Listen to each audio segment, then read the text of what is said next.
Hello, this is Julie Bond with the Center for Urban Transportation Research. Welcome to today's session, Emergency Ride Home in Practice.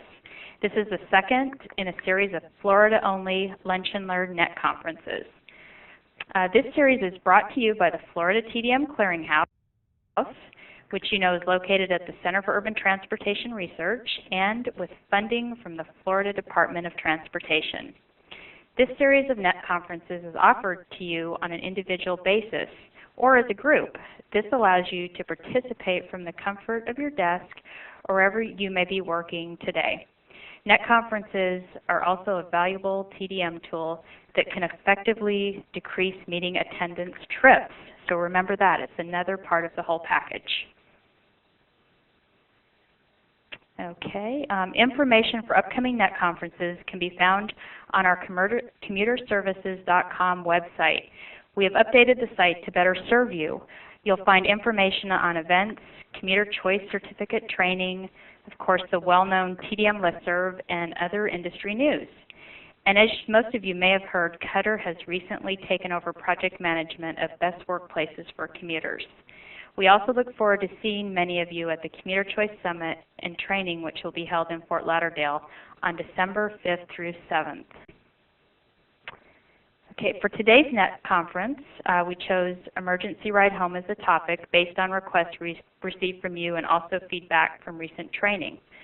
Many of you are looking at establishing a program in your area or trying to increase or determine the effectiveness of an existing program.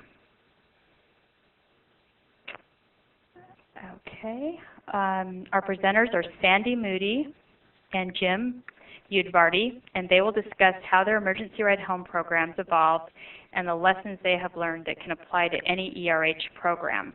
A question and answer session will follow the presentation, and you'll have the opportunity to ask questions by dialing *8 on your phone, or you can also submit questions by hitting the *8 on your phone.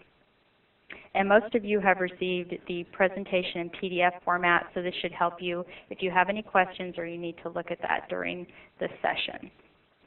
Okay, before we begin the program, we're going to start with some poll questions to provide you with a sense of who is viewing the net conference and to also share your thoughts on this program.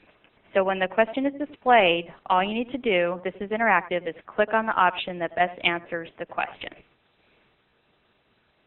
Okay, how many people are attending today's net conference in your location? Just click on the button that best tells us how many are. Okay, we're getting everyone in. Looks like we have 6 in. Okay, give it a few more minutes for everyone else to vote. Okay, Phil, looks like you can close the polls. Okay, looks like 42% of you have taken the individual way with having your lunch and learn at your desk. 28% we have 2 to 3, and 28% 4 to 6. Okay, the second question. In which FDOT district are you located? As you all know, we have 7 DOT districts. So choose the one that you're located in, 1, 2, 3, 4, 5, 6, or 7. Okay, looks like we have representation today from 4 districts. 28% in District 1, 14% in District 2, 14% in 3, and 42% in District 7. Okay, our next question, now this is regarding the ERH program. If your district currently has an ERH program, to what extent do you believe it is successful? Overwhelmingly successful, reasonably successful, cautiously successful, unknowingly successful, you don't know, or you don't have a program. Please vote on this. Okay. Okay, Bill, close the polls. Let's see. Okay, the polls are closed. Okay, looks like 16% overwhelmingly successful, which we had as high use. 16% reasonably successful. Let's see, 2 of you voted cautiously successful at 33%, and 2 came in for 33% don't have a program in your area. So we wanted to ask that question to see how what your feelings were regarding the ERH program. Okay, well, thank you very much for participating in the polling questions. We're going to move on to our program next. And our first presenter today is Sandy Moody, who many of you know. Sandy is the Executive Director of Bay Area Commuter Services, also known as BACS. Sandy has served as Executive Director for the past 5 years and leads a team of 10. BACS is a private nonprofit organization founded and funded by the State of Florida Department of Transportation to promote transportation alternatives to the single occupant vehicle in FDOT District 7. And thank you very much, Sandy, for agreeing to be on our panel today. I'm going to turn the time now over to you. Sandy? Thank you very much, Julie. I appreciate you including BACS in this particular subject. ERH is one of the programs that we find near and dear to our hearts. And I'll start off by telling you a little bit about BACS. We are the Regional Commuter Assistance Program Agency for FDOT's District 7. We cover 5 counties from Citrus, Hernando, Pasco, Pinellas, and Hillsborough counties. And we have a lot of traffic that comes in from even outside the counties into our area that we also service in this ERH program, mainly because they work in our service boundaries. So having said that, I'll tell you a little bit about the history of what's going on with ERH. We started the program as GRH, Guaranteed Ride Home, and the service was provided in just limited areas. We only had 2 TMOs at the time, and the way the program worked at that particular time, the TMOs had budgeted in their own budgets to handle GRH usage for their own particular areas. So BACS did not have a program at the time. GRH was being provided by both the West Shore Alliance and the Downtown Partnership, and they handled pretty much everything for their own service area, and there was just no regional program at that time. And actually BACS was just getting started.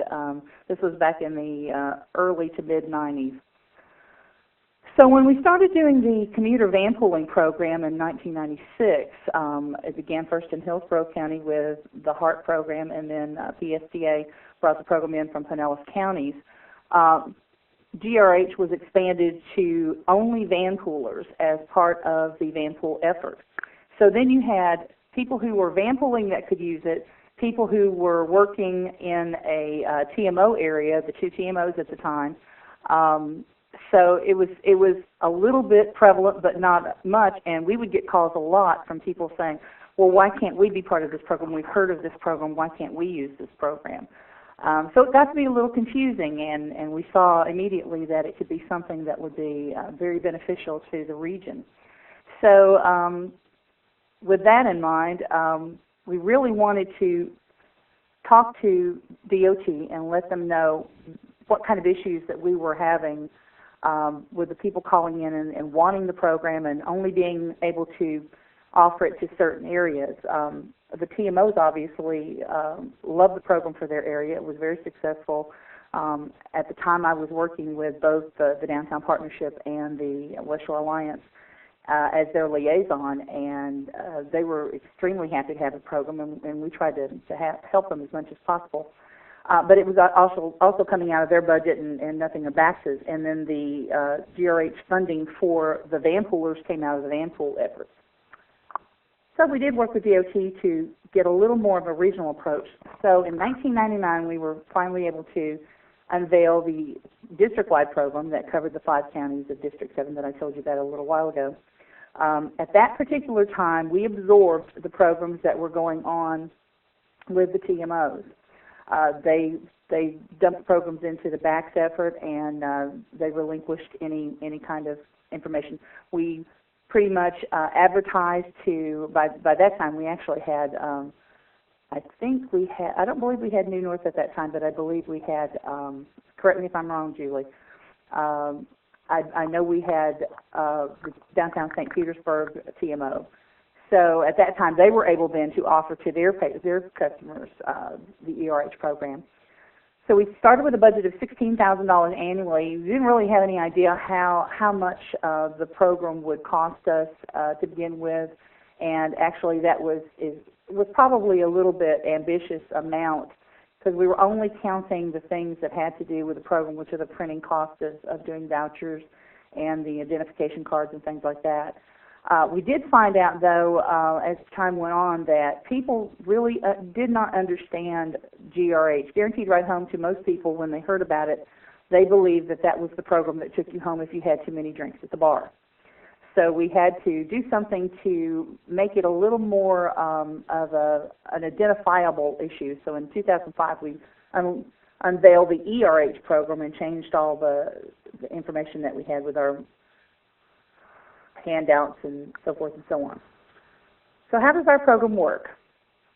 People who sign up for the program have to be using a commuting option at least 2 days per week. They have to register for the program. There is no cost to do that. Only registered participants can use the program, and it does provide the 8 taxi rides per calendar year. For example, if somebody signs up in the middle of the year, they still have between that time and the end of the year to use the 8 taxi rides, but if they sign up in December, that's not going to work. They can't get it all in 1 month, because usually that's a little suspect. But our emergency ride home administrator kind of watches that situation. Our approved uses include family emergency. Something happens with the family and the person has to leave.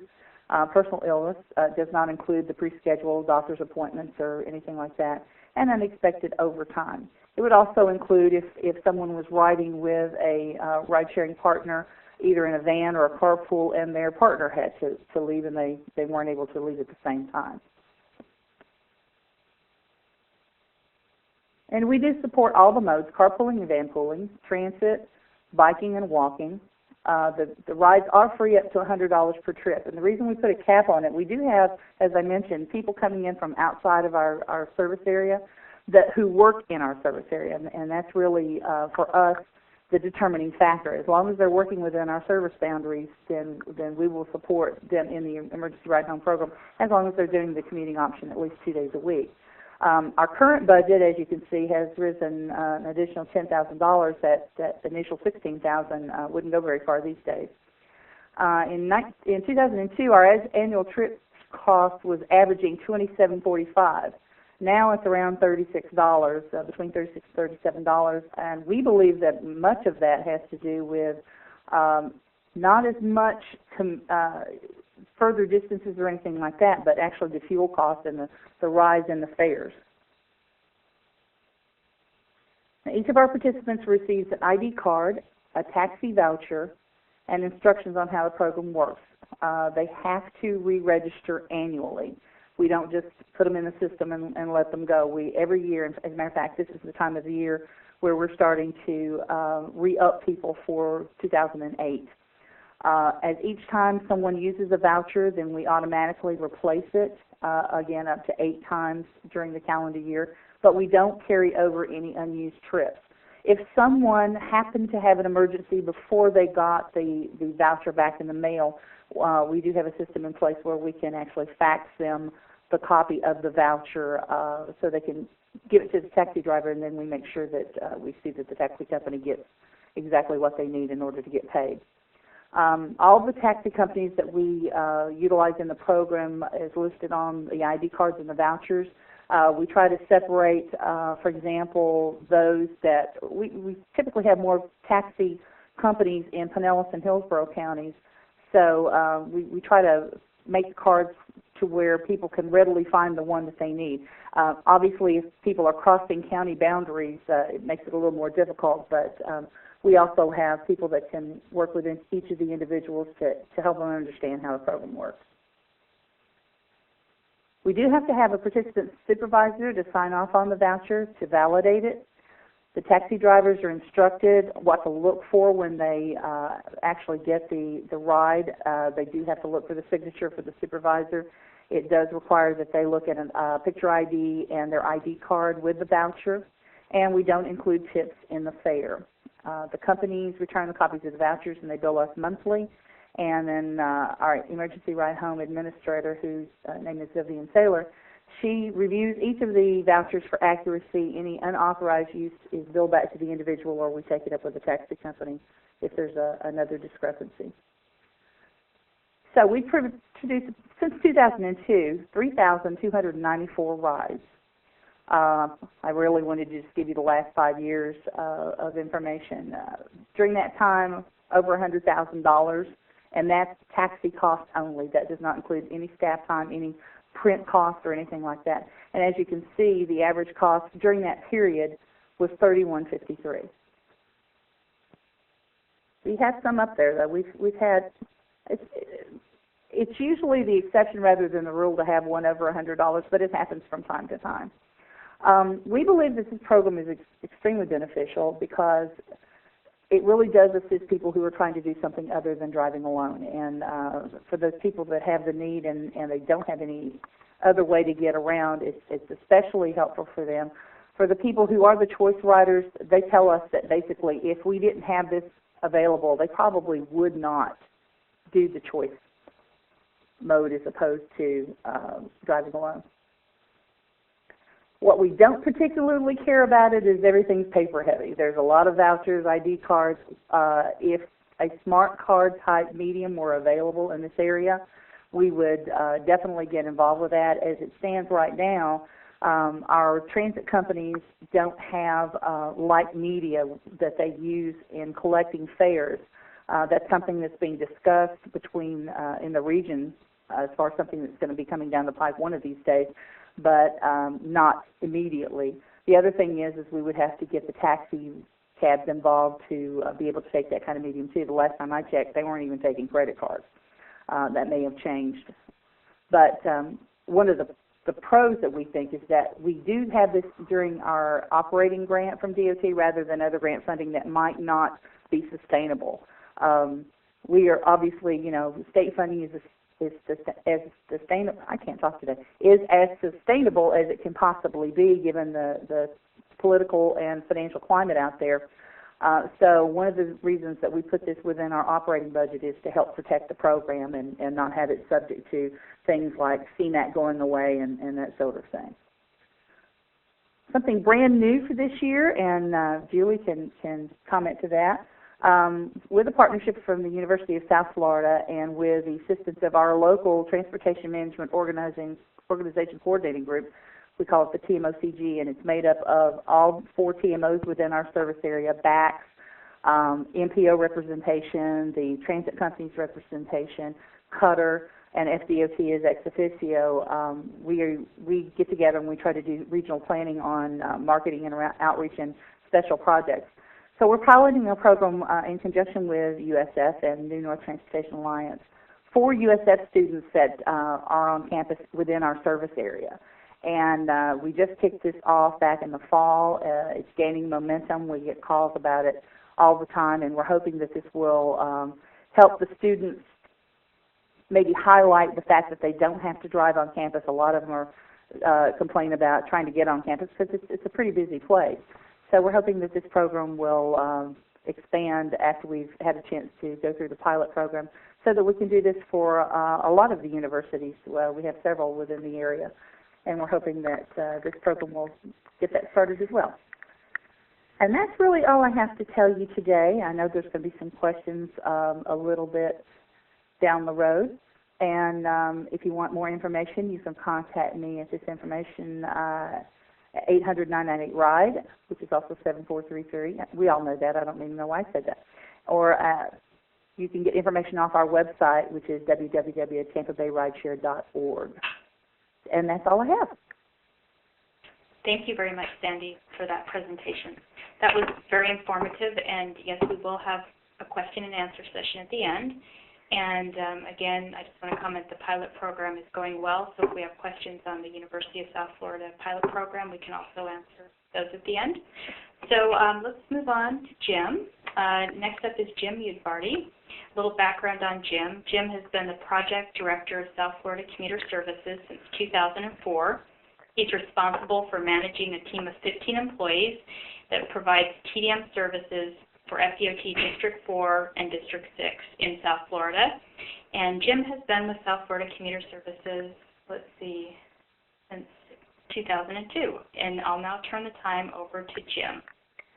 Thanks, Julie. Like Julie said, I'm the project director for South Florida Commuter Services, and we are a program of District 4 and District 6 in South Florida.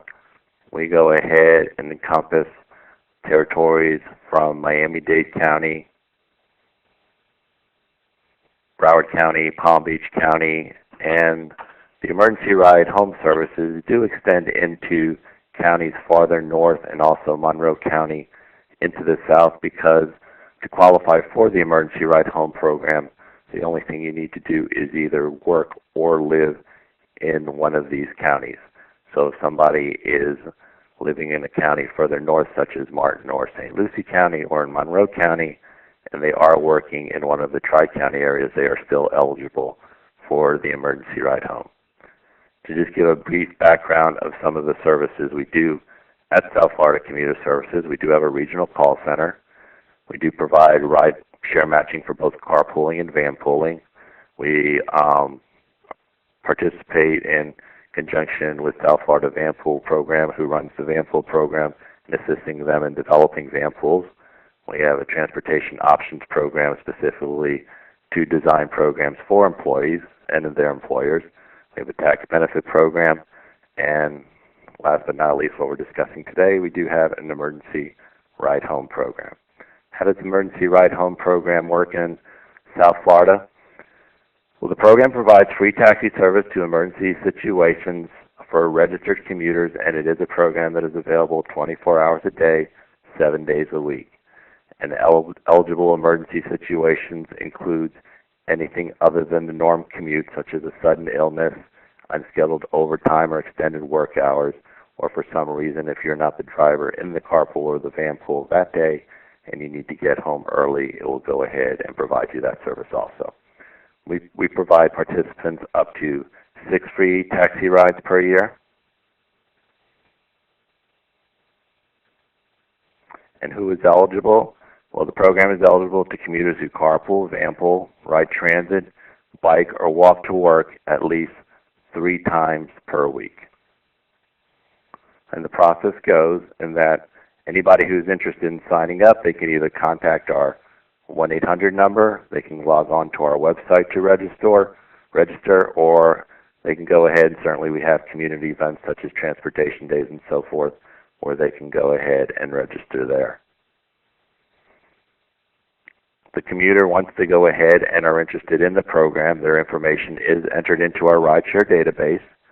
Vouchers are sent to a commuter's home address, and 2 vouchers are sent at one time, and once they are starting to be used, a new set is set to them automatically up to 6 times per year. So they are eligible for 6 vouchers per year.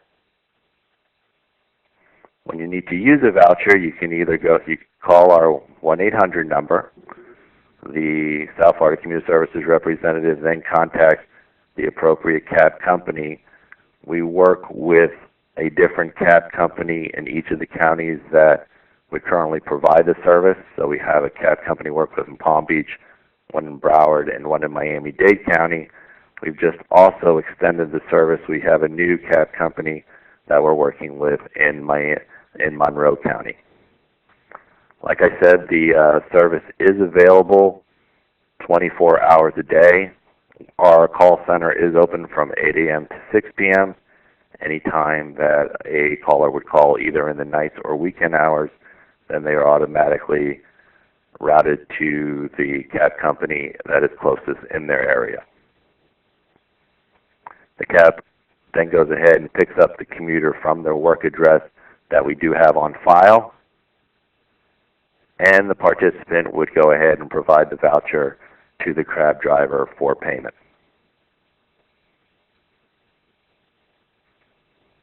Violations.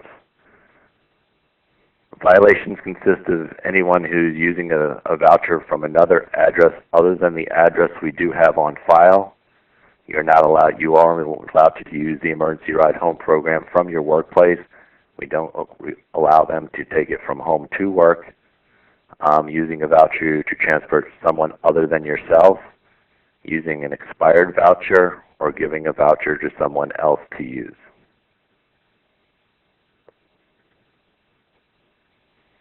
We do allow 2 violations. After your second violation, you are sent a letter saying that you are no longer allowed to use the program and you are removed from the program for 1 year. At that time, you are allowed to go ahead and apply again for the Emergency Ride Home program. We will review your application and then move forward to see if you should be allowed back into the program. Commuter registrations are valid for 1 year from their registration date. They're either done, the renewal is done by email or mail. They can renew either by email, phone, or fax. And then new vouchers are sent to the commuter. We used to go ahead and do the Emergency Ride Home program on an annual basis, but now we do it on each participant's anniversary date. We found it a lot easier that rather than doing them all at the beginning of January, it's easier to do month by month. Our numbers, we have a total of over 15,000 ERH registrations in our database, over 8,000 carpoolers, over 5,000 transit riders, over 1,000 van poolers, and we also have bikers and walkers. And we currently spend about close to $100,000 per year for our Emergency Ride Home program. And certainly one of the things that, from a budgeting perspective, our budget is pretty much the same for the past 3 to 4 years, but since it is part of our operating budget, with the increase in the Emergency Ride Home budget, that does come out of our operating budget. So it reduces the amount of efforts we can do elsewhere because of the increase in the Emergency Ride Home and how effective it has been. Some of the challenges that we have faced over the last couple of years is cab provider technology. We tried to go to, about 2 years ago, to a swipe card, in that we would go ahead and eliminate a paper voucher system, and it would just be an identification card with a magnetic strip on the back that they would be allowed, so a user can just go ahead, similar to a credit card, register, and it would log the Emergency Ride Home program. The problem with that is that a lot of the camp companies that were using their technology is rather archaic, so that we haven't been able to move forward with the system because Miami-Dade County couldn't accept the swipe card, and a majority of our Emergency Ride Homes are done in Miami-Dade County. Like I spoke about previously, there also was an escalation of costs. We've increased our program tremendously in the last couple of years, so our costs have been driven up. Another concern is the lack of control we have by providing a 24-hour service. We have more control when our customer service reps are here and able to monitor who is eligible and who's not eligible once they call into our 800 number to request an emergency ride home. However, we have worked it out recently because there had been abuses in the system before. We've actually put in our contract with all of the cab companies that if there is a fraudulent use of a taxi voucher, that we will not go ahead and pay the cab company for those vouchers. So it has limited the number of abuses in the system because the taxi company is monitoring the drivers more frequently, so that if not, they bear the cost of the taxi ride home.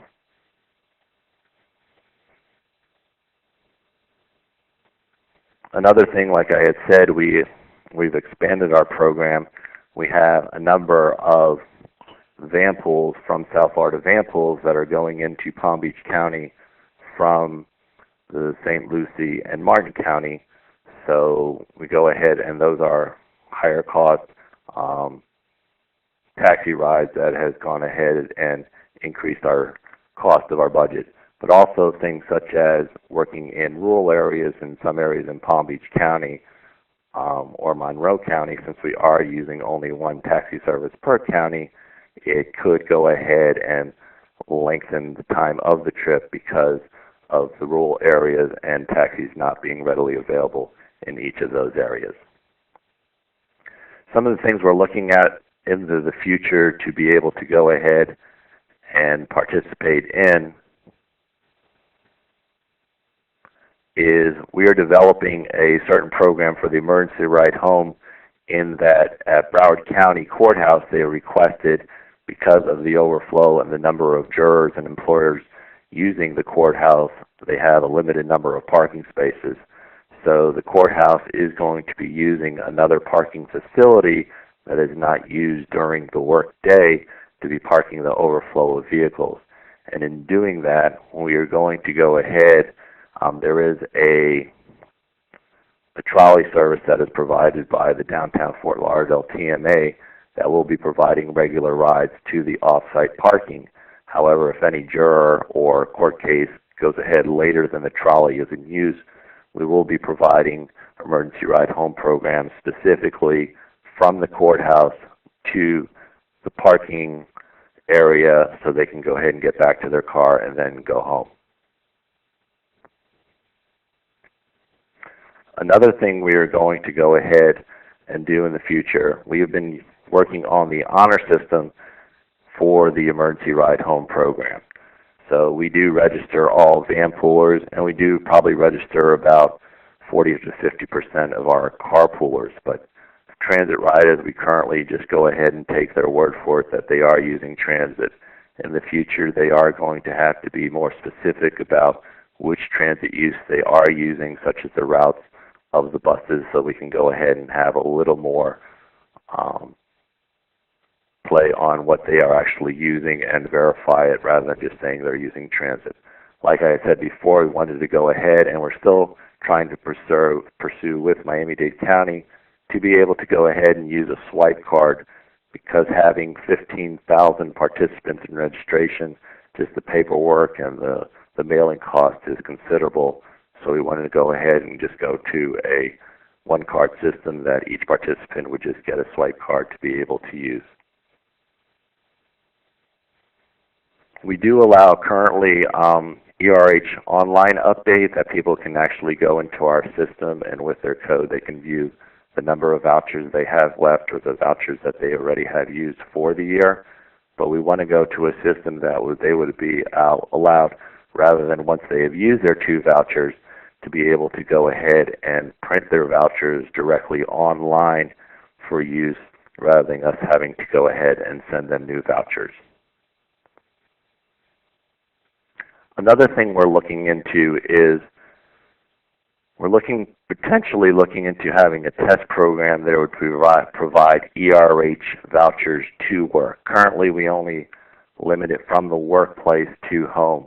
But we found out in some situations that people that have wanted to go ahead and get into a van pool, which we work with South Florida Van Pools, is if they currently go ahead and have a parking at a large facility or something, that they may, if they don't use it a certain amount of time for the year, they may lose their parking space. So people are kind of hesitant to join a van pool if they're going to lose their space for those times during the year that they may have to go ahead and drive alone. So we're currently looking into pursuing that people who were in a van pool would be able to use the ERH system to work if they didn't have a parking space available and they needed to ride by themselves for a specific day. And that's my presentation. Again, I'm Jim Uvardi, and if you have any questions or need to reach me, certainly feel free to call me at 954-731-0062 or look on to our website, which is www.1-800-234-RIDE.com. Thank you, Jim, very much for that presentation. That was great.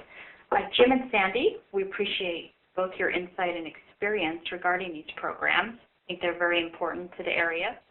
You both provided this information, and I think for many of us looking towards new programs or having to revamp our program, that we've learned quite a bit of information.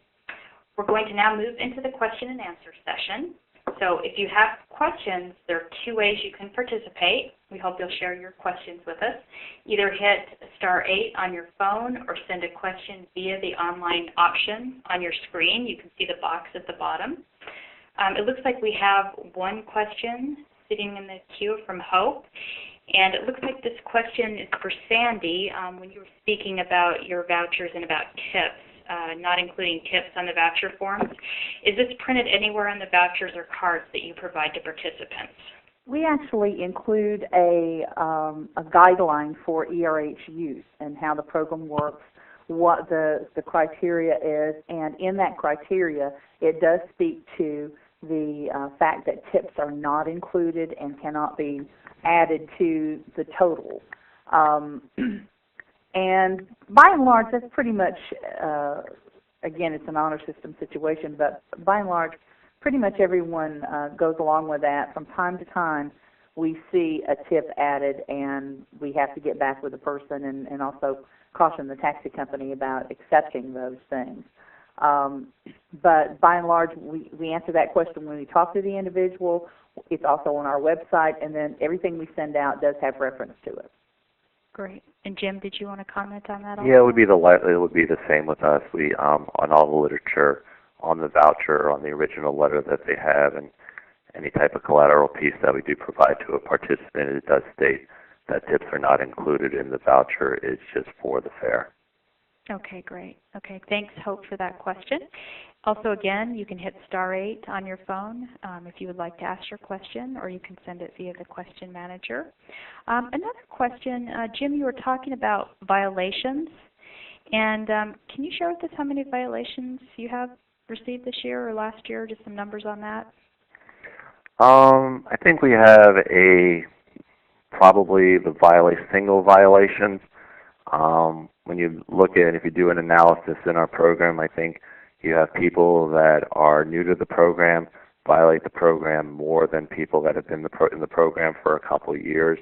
But I think the number of people that we've actually had to remove from the system, I would say within the last year, is only about a handful. So there's been a number of first-time violations, but to actually have to remove somebody from the program, I would say over the last year or so, it would be anywhere from like 20 to 25.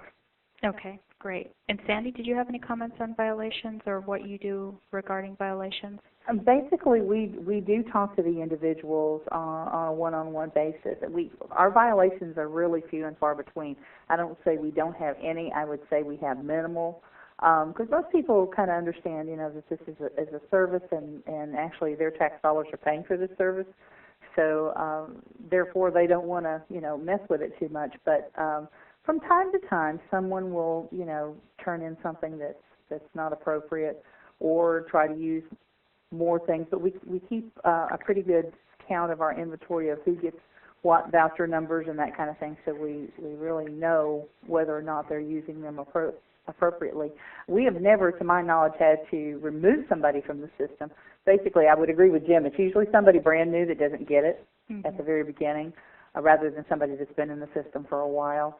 And I think by and large the violations are actually very small.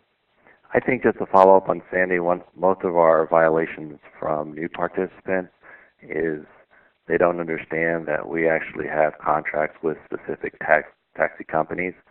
So they get this voucher, and this happens a lot.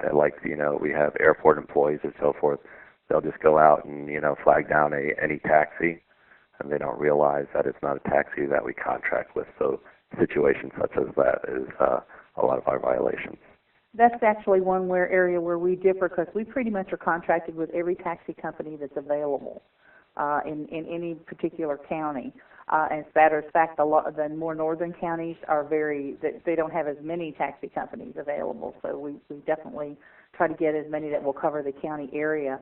It's really important for us from the standpoint of the cross-county trips and things like that to have as many that, like, one area might not cover to go into Pinellas County from Hillsborough, where another one might. So we're pretty much contracted with everybody. Now, I can imagine in your area you have many, many more taxi companies than we do here, but it works out in our situation that we're contracted with everybody. So that's not a source of violation for us, and may contribute to the fact that we don't have as many. Great. Okay, it looks like we have 2 questions. Let's first go to a question from Jacksonville on the phone. Okay, Jacksonville, when you hear the tone, go ahead and ask your question.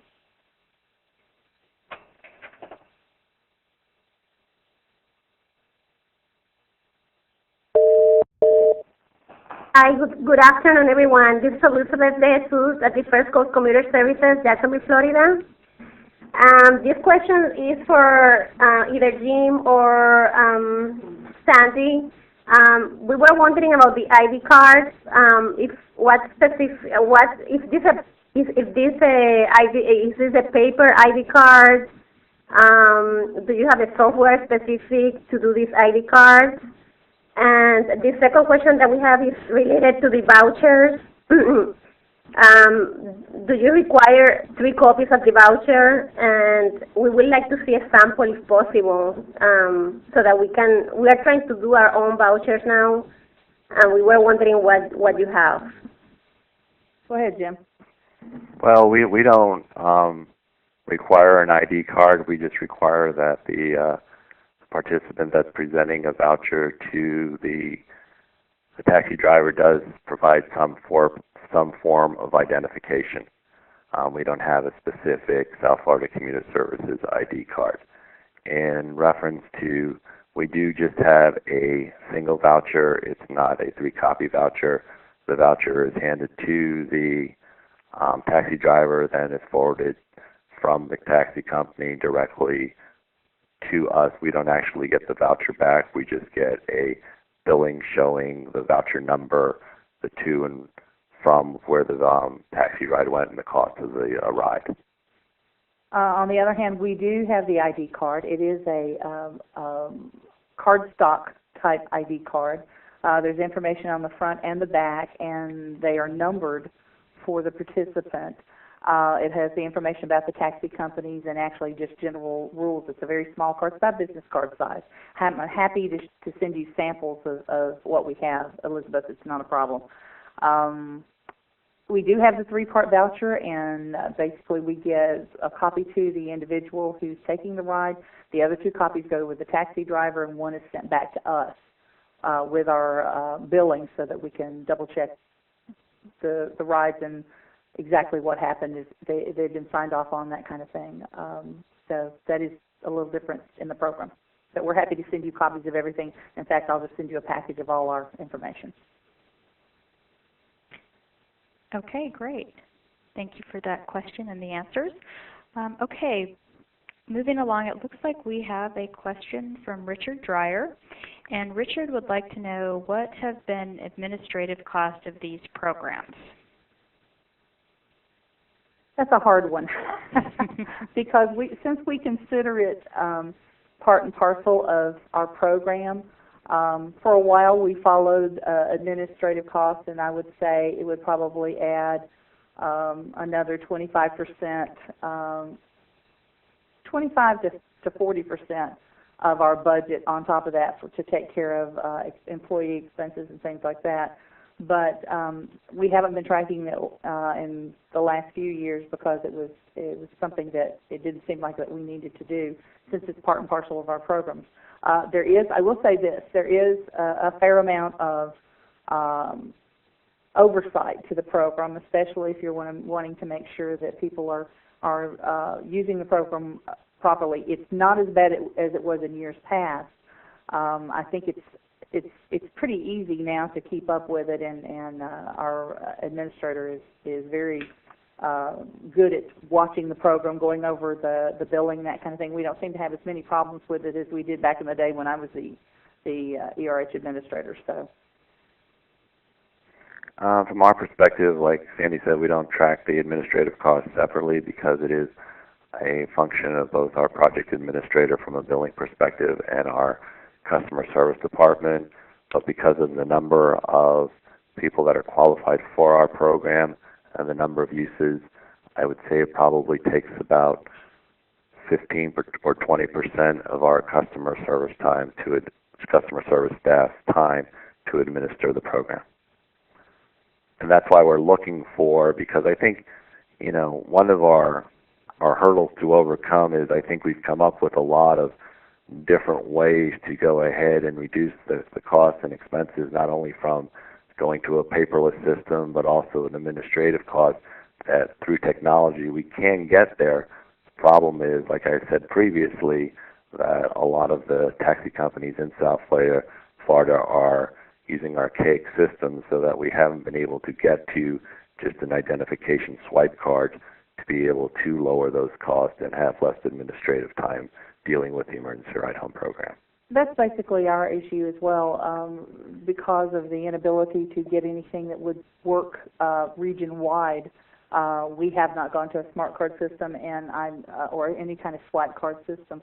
What I'd really love to see, if I could make it happen, would be all fair medium for any kind of modal options in our area would be used by one card, like they do in some other areas of the country, where you could get transit and train and everything together, and we could include ERH with that. That would be my ultimate desire, but I would settle for getting a swipe card just for this program. Okay, great. Thank you. Sandy and Jim, here's a question for you. If you could do it over again, what would you do differently? I'd make them put that medium in so we could use those smart cards. That would be something that we would try to get set up ahead of time. I don't know if there would be too much that I would do differently from the standpoint of the program. I think I would try to convince more people to go along with the idea of promoting this project a little bit more, the ARH program. We sometimes kind of take it for granted, like everybody knows, but I'm always surprised when I do presentations and I start talking about it and the people that don't know about it. Even though we do publicize it and we talk about it all the time, it's all over our website. Everywhere we go, we talk about the program, and it's on all of our materials, but still people don't seem to know about it as much as I would think they would, given what we're looking at today with the high gas prices and people beginning to share the ride a little bit more. So I would say I would probably build in more of a marketing effort, if you will. I mean, I think if we had to do it over again, I think we've learned a lot of things over the years.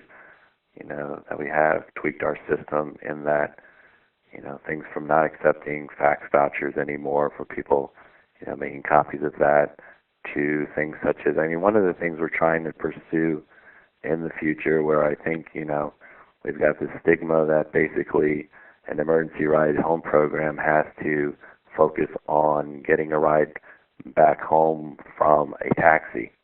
And we're trying to pursue working with the transit operators down here, and also Tri-Rail, to be able to facilitate that. Why couldn't, if you're on a transit line or the Tri-Rail line, be able to go ahead and facilitate a ride home if you have to get home in emergency through one of those, rather than having to tag a taxi. Because certainly down here in South Florida, a lot of the people in our program have long distance commutes, anywhere from up to over 40 miles an hour, and we have taxi rides that, extend, unlike, Sandy's program where there's a cap on the amount that we could use, we do not cap the program. So we have taxi rides that can cost anywhere from $200 to $225. You go ahead and equate that with the increase in cost to almost $100,000 for our program. Well, you can reduce some of those costs if, say, you offer them another alternative other than a taxi ride, such as a free transit ride home or a free Tri-Rail ride home. Great, thank you. Okay, it looks like we have another question in the queue from Richard Dreyer, and the question is, for new users and renewals, or when there is a need to talk to users, what is your preferred or most effective communication media with them? For example, phone, email, or mail.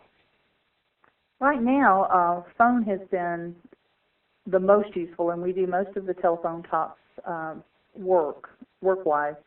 We do have their home information that we do not release to anyone else, but they could also get a phone call from us. We do mail, and we are implementing email quite a bit in the programs now, and the people who will release email addresses to us will they'll basically get their information via email. But still, I think still and above, I'd say 75% of the time we're talking to them on the phone. I think from our perspective, I think at one time, and probably still is a good portion of our contact with the customer is probably via the phone. But we do stress when a participant signs up with us, the opportunities and the information we can go ahead and provide via email.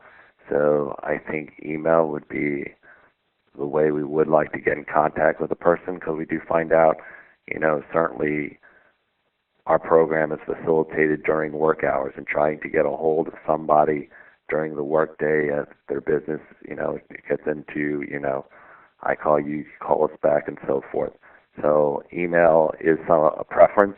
One of the things we do with our program, that every time a participant does take an emergency ride home, we do follow up with that participant with a quick survey on how the service that they did receive, and either do that through phone or we do try to do it through a survey via email. So then we can compile all those numbers and provide it to the taxi companies for their records, and then we also review those at the end of the year to see if we want to continue the following year into using that same cab company. Because one of the things that, even though we're using the yellow cab out there in Miami-Dade County, when a participant is using the program, it comes back to the ownership of South Florida Commuter Services, who's managing the program. So if there's a lack of service or no service, or they're not picked up for some reason by the cab company, it's a reflection on our program. So we do try to monitor the efficiency and the quality of the cab ride for each participant on every ride, so then we can provide feedback to the taxi company.